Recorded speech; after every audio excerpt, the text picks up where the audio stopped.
meus irmãos, a paz do Senhor.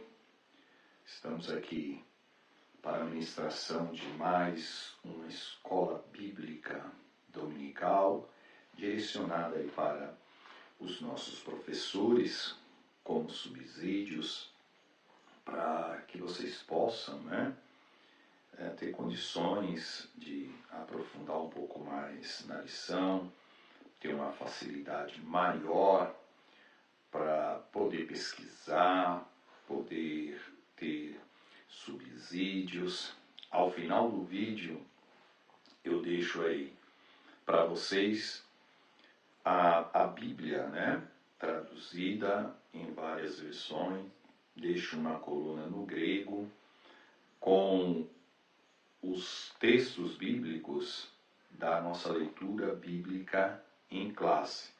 E deixo também comentários dos textos bíblicos da nossa leitura bíblica em classe para você poder se aprofundar mais. Estou aqui numa chácara, descansando um pouco, então ao fundo aí, se você ouvir o barulho de grilos cantando, o barulho de cachorro latindo, não tem como eu tirar isso do vídeo, porque eu só vou voltar na quarta-feira para minha residência, e aí não vou ter tempo hábil para editar o vídeo e deixar disponível para que você possa consultar. Então a intenção é facilitar, tá? Para você, professor da escola bíblica dominical. Então, sem mais delongas, eu vou algumas passagens aí, alguns slides vai passar um pouco mais rápido, até porque eu sei que você tem esse material na sua casa e você vai poder, de alguma forma, voltar o vídeo para a posição aí que você achar melhor, não entendeu, o que você acha que precisa consultar. Então nós vamos trabalhar a nossa lição da escola bíblica dominical. Nós vamos ver aí, a nossa aula do último trimestre, que é o quarto aí de 2021, que fala sobre o apóstolo Paulo, a vida, o ministério do apóstolo Paulo entre os gentios. Ensina muito para nós. Então nós vemos o título da lição: Paulo, o plantador de igrejas, lição 7. Texto áureo vai falar aí de Apolo, Paulo dizendo a verdade prática. Vocês têm na revistinha de vocês. É claro que esse slide não precisa, de certa forma, ficar muito tempo aí na tela, depois vocês já têm acesso. Então, leitura bíblica em classe, tem os textos bíblicos aí. Na sequência, nós temos a introdução, o tópico 1, com seus subtópicos. Sequencialmente, nós vamos ter aí o tópico de número 2 e os seus subtópicos.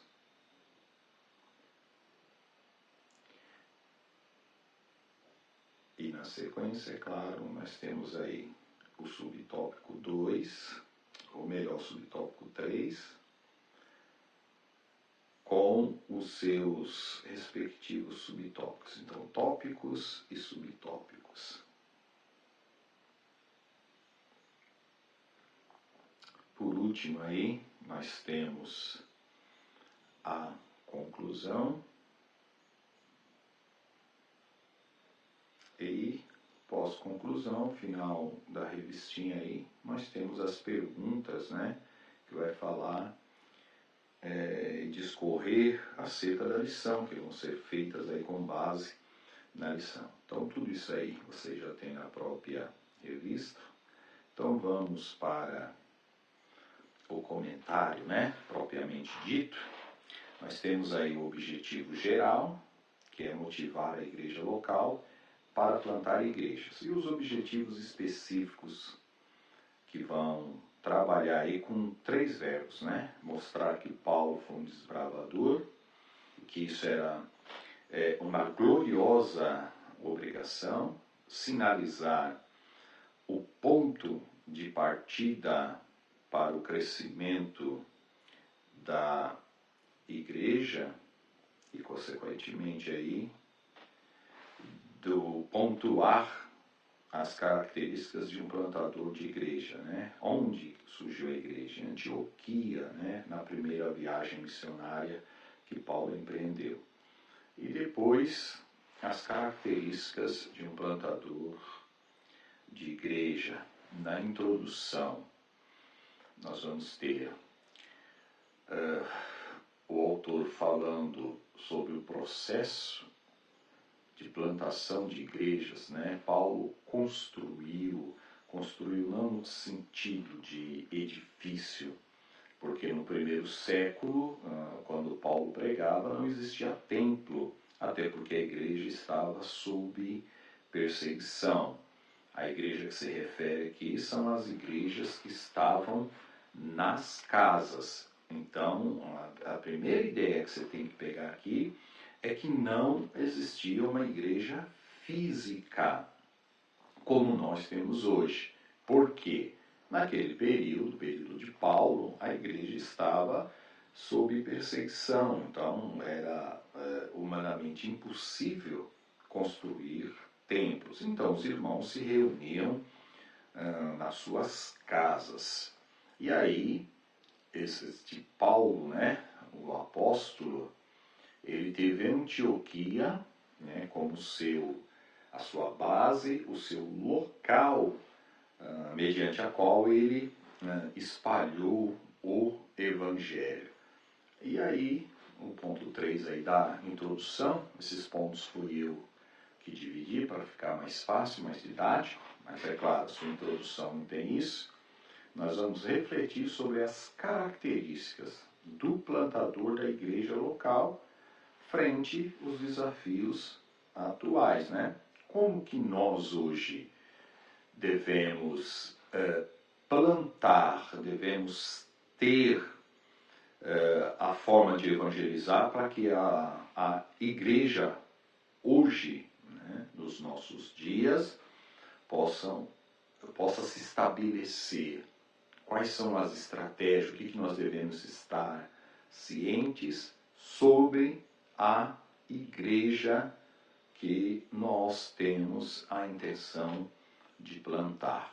Então, nós vamos trabalhar aí com um ponto central, e nesse ponto central nós vamos ver que a experiência com Cristo é o fator emocional para plantar igrejas. Já vamos para o tópico de número 1 e o seu subtópico, que vai falar acerca de Paulo, o desbravador. Nós, lendo os textos bíblicos, nós observamos que Paulo, né, o grande apóstolo, ele foi o maior, né, edificador de igrejas. Lembre-se sempre que igreja aqui, eu me refiro à igreja espiritual e não à igreja enquanto uma estrutura física. A igreja, a eclésia, os chamados para fora. Então esse homem, ele dedicou a sua vida com a intenção, né, da causa do mestre, para pregar o evangelho entre os pagãos. A contribuição de Paulo só a eternidade vai revelar. No caso, em termos de tempo, né, ninguém superou Paulo na implantação de igreja no mundo grego, no mundo romano.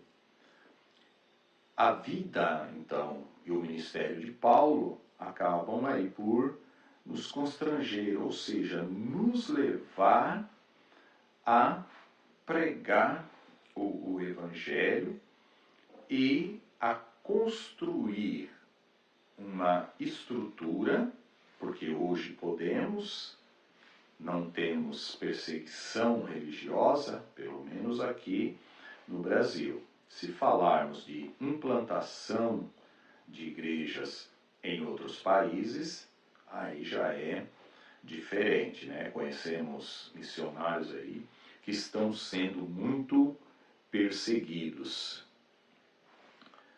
E quando nós falamos na questão de implantar ou plantar igrejas, vamos falar aí um pouquinho dos dados atuais, porque tem muita gente, muitos crentes que acham que não há pessoas que nunca ouviram o Evangelho.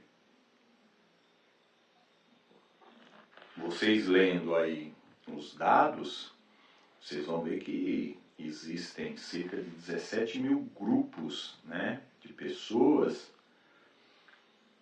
que nunca, que dentre esses 17 mil, pelo menos 7 mil desses 17 nunca ouviram falar do Evangelho, são os chamados povos não alcançados.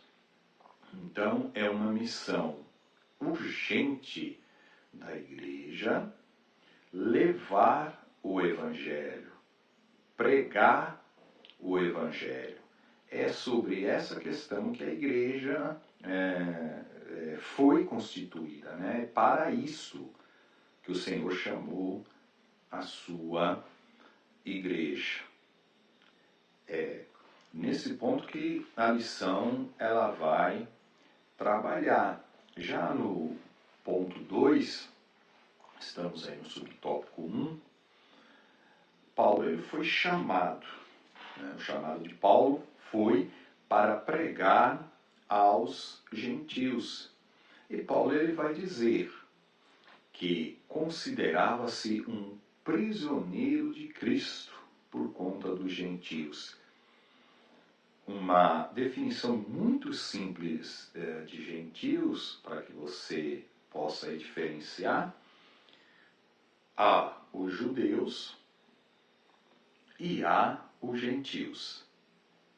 Para o judeu, na perspectiva do judeu, gentil é qualquer pessoa que não tenha origem judaica, que não tem o sangue judeu nascido, ou melhor, correndo nas suas veias.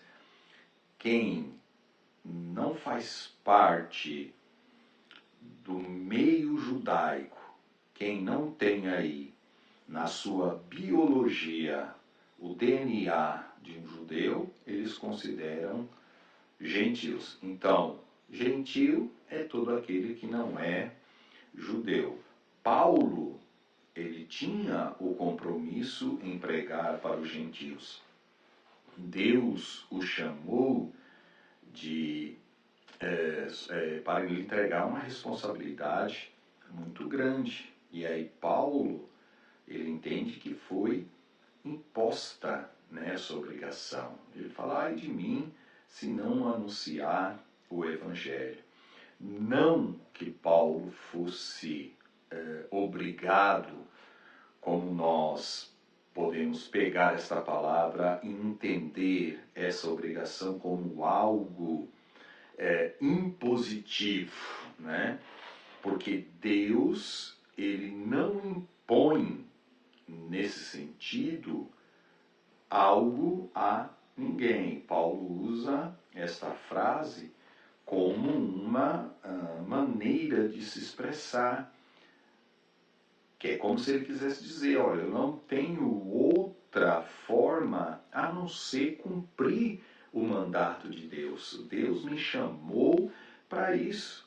e eu não tenho outra coisa a fazer senão anunciar esse evangelho, porque sobre mim foi colocado essa responsabilidade. Desta forma, Paulo ele passa a pregar ousadamente, com autoridade, né, nas sinagogas, anunciando a Jesus como Filho de Deus. A mensagem de Paulo era essa. No vídeo anterior, né, da aula anterior, eu coloquei lá a sinagoga, o desenho. Você que não assistiu esse vídeo quiser voltar na lição anterior, você vai ver que lá eu explico sobre a sinagoga. E essa ousadia e coragem para anunciar o Evangelho, nós recebemos diretamente do Espírito Santo, assim como Paulo recebeu. E qual é esta forma de recebermos, né? Essa autoridade, esse poder para proclamar o Evangelho? Conforme você observa aí no slide, nós temos de Deus autoridade e poder. Qual é a diferença entre autoridade e poder? Mateus 10 primeiro, Jesus chama os discípulos e dá para eles autoridade. Esta palavra autoridade aí na língua grega é exousia, que é o que? Uma licença ou permissão. É uma habilidade ou uma força com a qual alguém é dotado, que ele possui ou exercita. Então, esta licença ou permissão somos nós, a igreja, que temos. Nenhuma outra religião, nem Mórmon, nem Testemunha de Jeová, nem espírita, nem católico, tem essa licença ou permissão legal. Foi Deus que nos deu. Ele concedeu à sua igreja esta licença e esta permissão para pregar o Evangelho. Então, autoridade significa isso. Para que você possa entender de forma melhor, essa autoridade é dada, né, humanamente falando, a um embaixador. Então, ele é o representante legal daquele país. Então, ele tem a licença ou a permissão do presidente do país, da nação pela qual ele serve como ministro, para representar o país. Então, nós temos essa autoridade. E a própria palavra de Deus vai nos dizer, o próprio Paulo diz que nós somos embaixadores de Cristo, temos essa licença ou permissão legal. E Atos 1,8 nós vemos aí, mas recebereis poder. Só que em Atos 1,8, a palavra para poder é dunamis, que significa um poder, uma força, uma habilidade. Significa aí também poder para realizar milagres. Então, além do Senhor ter nos dado licença ou permissão para irmos, no nome de Jesus, pregando o Evangelho, nós não vamos de mãos abanando, nós não vamos sem uma força, nós vamos aí com o poder, a força, a dinamite espiritual para anunciar o Evangelho de Cristo, tal qual Paulo ele anunciava. Então nós vemos que Paulo considerava, né, a pregação do Evangelho como uma gloriosa obrigação. Né? Era algo que Paulo colocava no seu coração e ele sabia que não havia outra forma de viver, né, se não fosse pregar o Evangelho. Conforme o subtópico 3, a plantação de igreja exige uma parceria. Então, apesar de Deus não precisar de nós, por conta que Deus é poderoso, poderoso, Deus é autossuficiente, Ele conta conosco na pregação do Evangelho. Então Ele chama pessoas, salva essas pessoas, dá a elas a exousia, a permissão legal, e ainda por cima dá também o que? O poder de Atos 1:8 para o anúncio do Evangelho. Nós vamos ver aí no tópico 3 que a imagem, né, da plantação aparece em especial na primeira carta aos Coríntios. Paulo ele vai fazer uma analogia, vai usar um simbolismo da plantação para considerar, para comparar nós que anunciamos o Evangelho.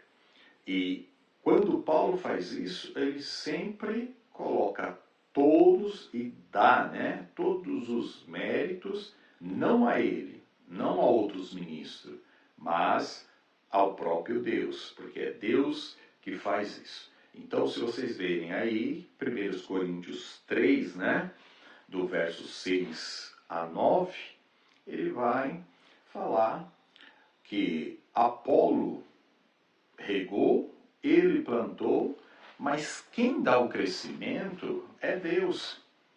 Plantar não é difícil, regar também não é difícil, mas fazer crescer, esse ato só pertence a Deus. Então vejam que Paulo vai falar que faz uma parte e que outros ministros, tal qual o Apolo, fazem outra, mas toda a glória deve ser dada somente a Deus, porque é Ele que faz o milagre.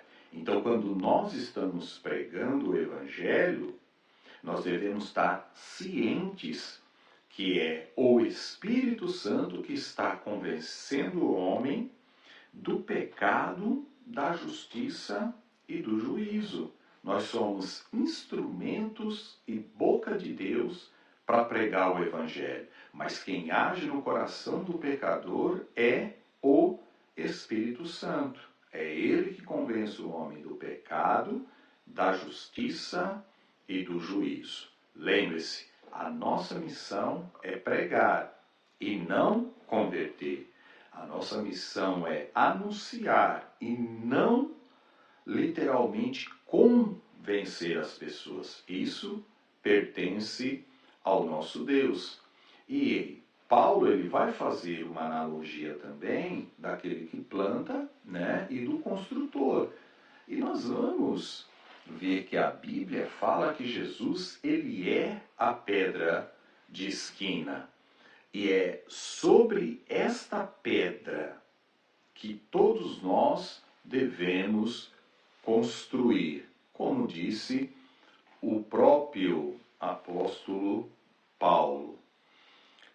Ele vai dizer aí em 1 Coríntios 3, 6 a 9, a analogia, como foi falado aí, que Apolo regou, ele plantou, mas quem deu o crescimento? Só Deus. Quem planta não é nada, nem também o que rega, mas quem faz crescer, esse sim é que deve ser louvado e exaltado. Então, conforme cada um de nós plantarmos e regarmos, né, nós vamos receber o galardão. E aí Paulo diz, porque nós somos cooperadores de Deus e os crentes, aqueles que estavam ouvindo o Evangelho, lavoura de Deus e também edifício. Então, se vocês verem aí pela figura, né, vocês vão... deixa eu pegar aqui para mostrar. Essa aqui é a chamada pedra de esquina. Era essa pedra que dava a direção e que estruturava todo o alicerce. Então, o edifício de Deus, que é a igreja, está edificada sobre esta pedra de esquina, Cristo. E aqui também, dependendo do modo da construção, nós temos aqui o local onde ficava também essa pedra angular, que era a pedra que sustentava todo o edifício. Era a pedra mais importante de qualquer edificação. Então nós já vamos passar, pelo menos para o encerramento aí do primeiro tópico, né? Fazendo o quê? Fazendo uma meditação, olhando e analisando que nós, como os cooperadores, a igreja, a lavoura e o edifício de Deus, nesse divino ministério aí de plantarmos, o trabalho de semear e plantar é de quem? É nosso. Mas quem faz germinar, quem faz frutificar e crescer é o nosso Deus. Então é a Ele que pertence o crescimento. É Ele que é a videira verdadeira que faz com que os galhos da videira permaneçam firmes para que possam germinar, frutificar e crescer. Né? Por isso que Jesus disse, eu sou a videira verdadeira e vós as varas. Aquele que está em mim e eu nele, esse pode fazer muitas coisas. Mas quem estiver fora dele não pode fazer nada, porque ele é o caule, ele é a estrutura principal pela qual os galhos acabam se alimentando. Então, Deus, junto com o homem, há uma cooperação do homem, na dependência de Deus, planta e rega. E Deus vem e faz o impossível, que é o quê?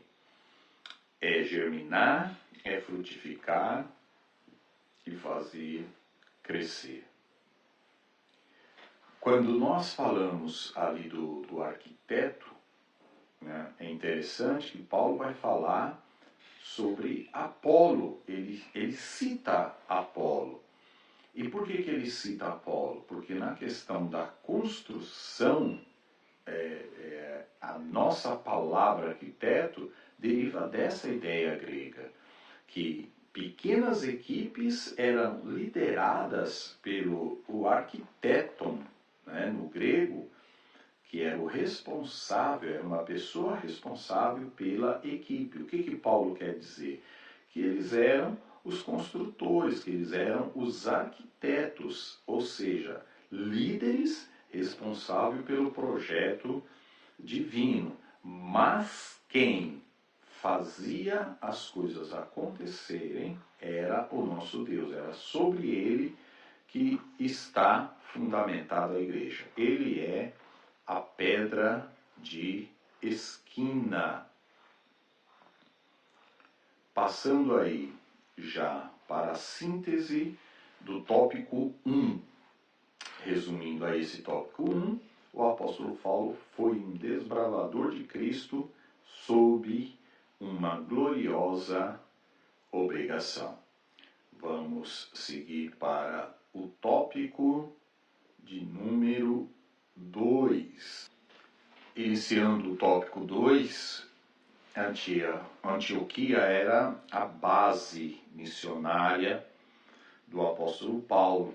E nessa cidade, o texto bíblico vai nos dizer que havia pessoas muito capacitadas para pregar o evangelho, ensinar, discipular, pois a questão bíblica, a ordem missionária, é tanto evangelizar, pregar o evangelho, mas é também discipular. E nós vemos na igreja de Antioquia o texto bíblico dizendo para nós que havia profetas e doutores, e vai citar aí alguns nomes, né? Dentre o mais famoso aí é o de Barnabé. Então, qual é a ideia de profetas e doutores? Os profetas, o termo profeta, como você vê aí, são os intérpretes, né, dos oráculos. Oráculos são as mensagens que vinham dos deuses, né, do pensamento grego ou de outras coisas ocultas. Então o profeta, ele interpretava a mensagem dos deuses e também coisas ocultas aos homens. Isso no pensamento pagão.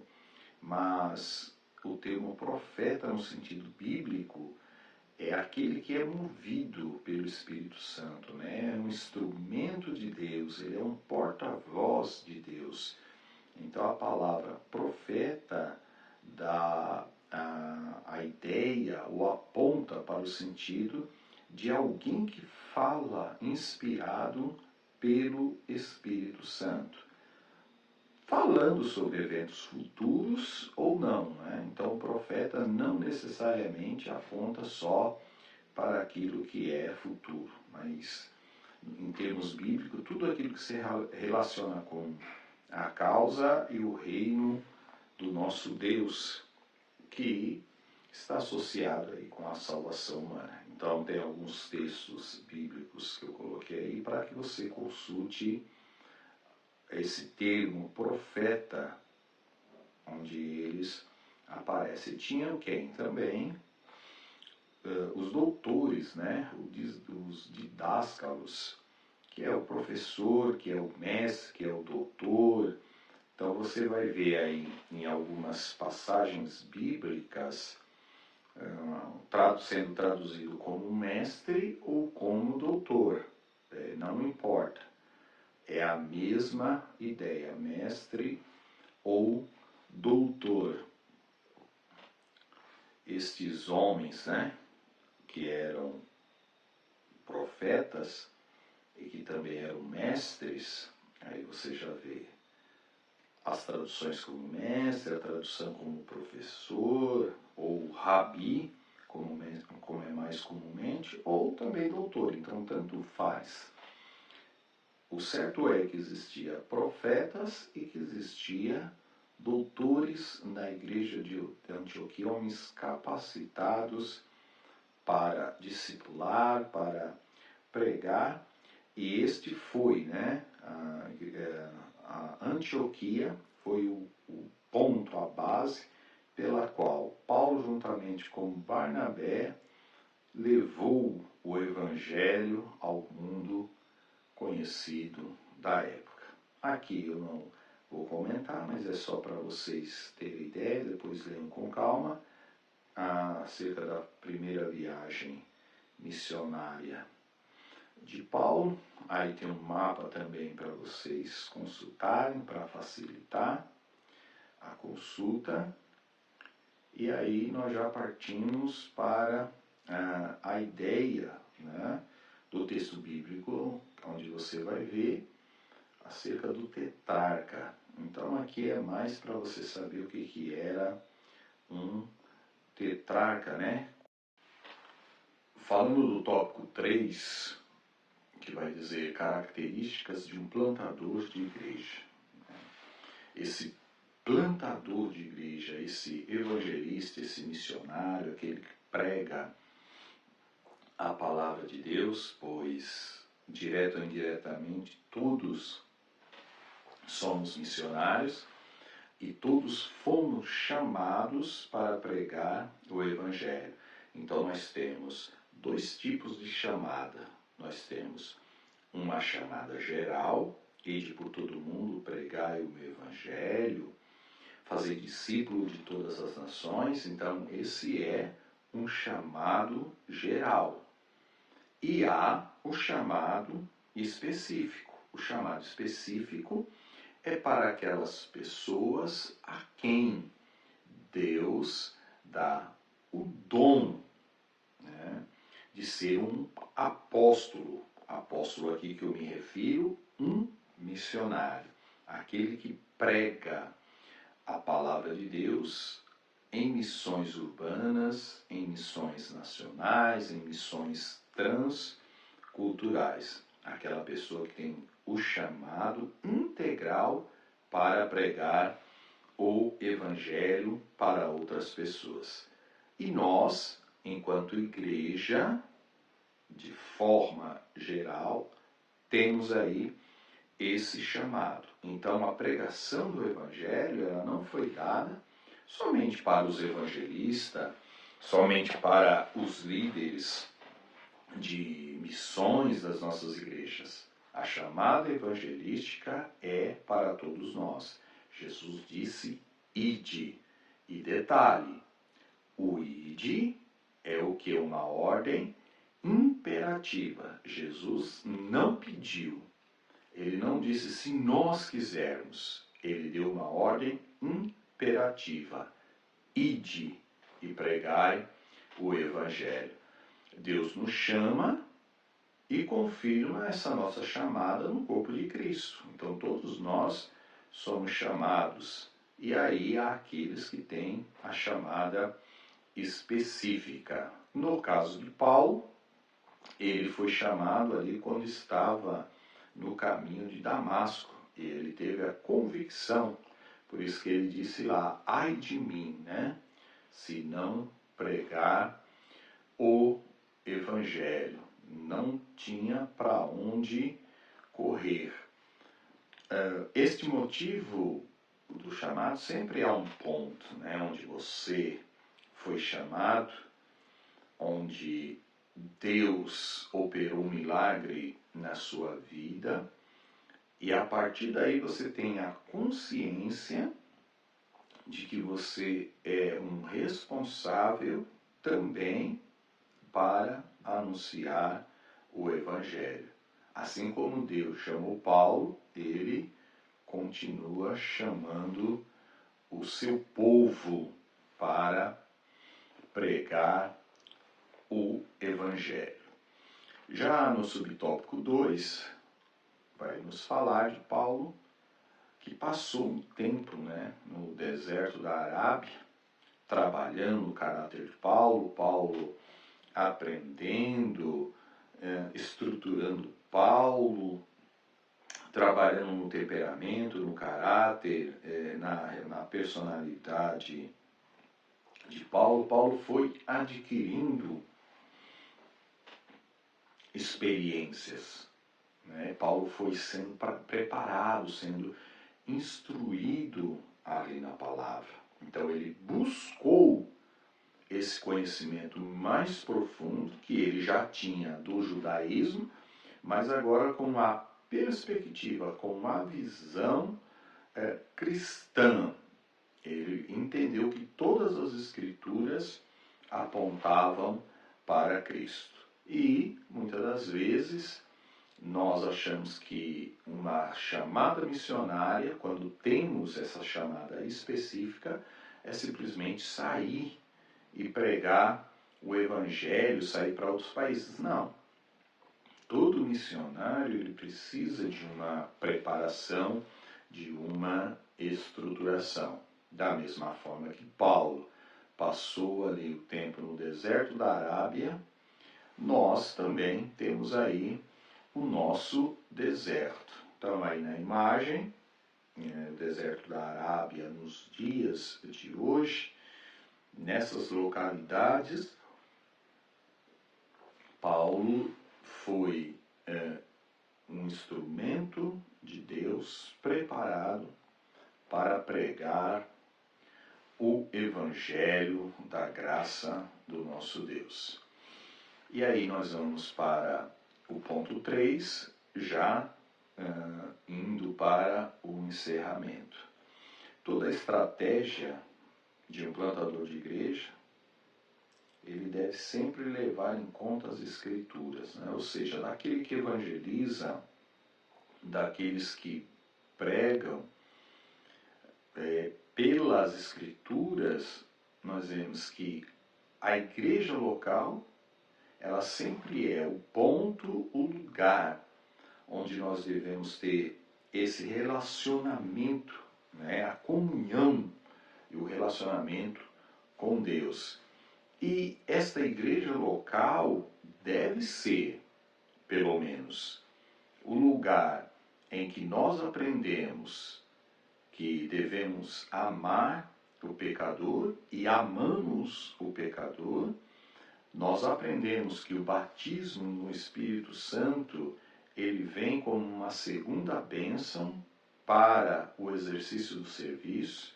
Então, todas as pessoas, quando nascem de novo, têm o Espírito Santo. Mas o batismo no Espírito Santo é o quê?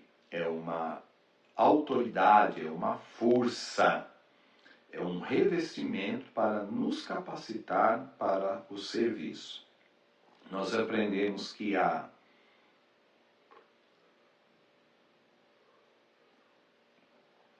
uma profusão dos dons espirituais, ministeriais e de serviço, que está aí nos textos bíblicos, ter autoridade do alto para expulsar demônios e curar enfermos. Então, esta igreja local, ela deve ter esse pensamento e esse ensinamento para que ela possa continuar plantando igrejas. Ela tem que ser fiel, né? Não tem como escapar da fidelidade à palavra de Deus e da autoridade do Espírito Santo. Vida de oração, sempre, pois os ministros, aqueles que pregam a palavra, né, que perseveram aí na palavra, devem estar cientes sempre que aquele que planta igrejas é a pessoa que não somente fala, mas que também vive. Nesta igreja local, nós batizamos em nome do Pai, do Filho e do Espírito Santo. Partilhamos da ceia do Senhor, estamos esperando Jesus voltar. E nós não podemos de forma nenhuma perder de vista que nós plantamos a igreja, lançamos a semente, regamos, mas é Deus que dá o crescimento e aprova esta obra que nós fazemos.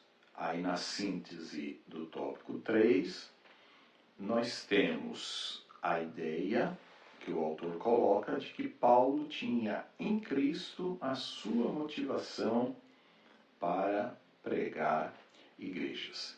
Finalizando, a nossa conclusão vai dizer que muitos episódios na vida do apóstolo Paulo aumentaram sua visão para expandir a igreja por todas as partes. Paulo foi uma pessoa que teve muitas experiências e cada experiência que Paulo tinha, ele via a necessidade de expandir a igreja. Por exemplo, quando ele está lá em Atos, o capítulo 17, que ele vê aquele altar, né, construído ao Deus desconhecido, o texto bíblico vai dizer que ele comoveu-se no seu íntimo por aquela cidade estar entregue à idolatria, e ali plantou uma igreja. É vontade de Deus que vidas sejam chamadas por Ele para se tornarem portadoras de igreja. Então veja que numa parte nós dizemos, numa parte do vídeo, nós comentamos que todo crente, quando o Espírito Santo opera na vida dele, ele nasce de novo, esse processo, após esse processo do novo nascimento, ele é já um soldado de Deus, um soldado de Cristo, para anunciar o Evangelho.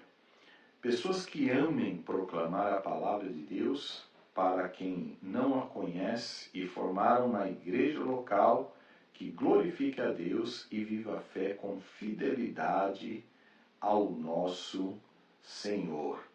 Esta é a ideia que foi colocada no tópico 3 e a conclusão resume aí toda a nossa lição. Então nós encerramos aqui mais uma aula da nossa EBD. Eu espero vocês no próximo vídeo. Enquanto nós estamos falando aqui, aparece para vocês aí os textos bíblicos, né, da lição bíblica em classe com as várias versões. A Almeida Revista, a NVI, a ACF, a Bíblia de Jerusalém, a Nova Tradução na Linguagem de Hoje, a Almeida Corrigida e o texto grego. Então sempre eu vou, na medida do possível, colocar para que você consulte, né, em várias versões. Quem gosta aí, tem condições de consultar o grego, você tem um material disponível para a consulta. Então, geralmente eu deixo o texto bíblico, né, que nós usamos na leitura bíblica em classe.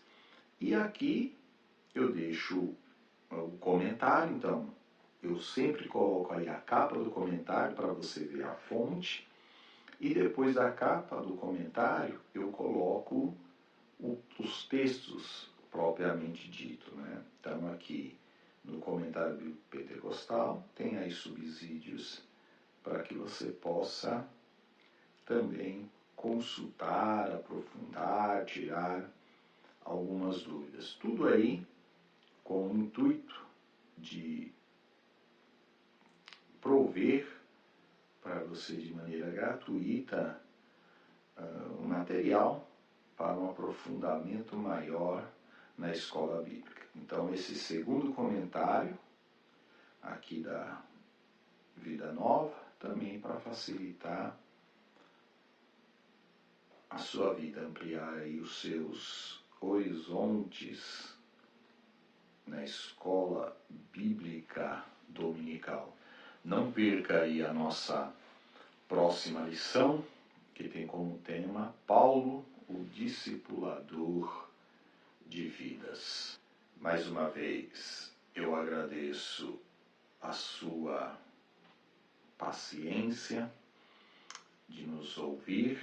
Ore por nós para que possamos melhorar este projeto, né? Nos perdoe aí algumas coisas, mas estamos a cada dia tentando melhorar para levar para você uma escola bíblica, um subsídio para você, professor, com o intuito aí de ajudá-lo na preparação da sua escola dominical. Deus abençoe. Até a nossa próxima lição, em nome de Jesus. Fique na paz.